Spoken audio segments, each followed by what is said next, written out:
உங்க போராட்டத்தை பத்தி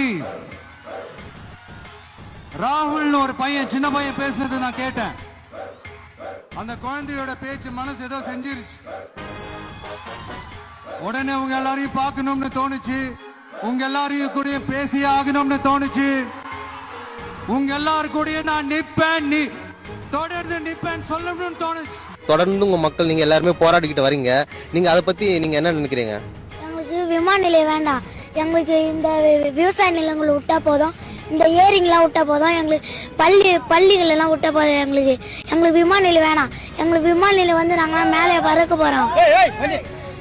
இப்ப இந்த விமான நிலையம் அமைக்கிறதுக்காக உங்களுக்கு என்னென்ன மாதிரியான பாதிப்பெல்லாம் வரும் நீங்க சொல்ல முடியுங்களா? எங்களுக்கு பள்ளி பாதிப்பாகுது, எங்களுக்கு படிக்கிற பள்ளிலாம். ஆனால் அவங்க பசங்களாம் வந்து படிச்சு பெரிய ஆள் ஆகும்னு சொல்லிட்டு நினைக்கிறாங்க. அதே மாதிரி நாங்கள் பெரிய ஆள் ஆகத்தலையா? அதுமாரி எங்களுக்கு விவசாய நிலையம் இருந்தால் தானே நாங்கள் சாப்பிட முடியும். நாங்கள் எதை வச்சு சாப்பிட முடியும்? அது ஏரிலாம் இருந்தால் நாங்கள் குளிப்போம். எல்லாமே எனக்கு வெயில் டைமில் தேவைப்படும் எங்களுக்குலாம். இதை வந்து அழிச்சா நாங்கள் எங்கே போய் இதெல்லாம் பண்ணுவோம்?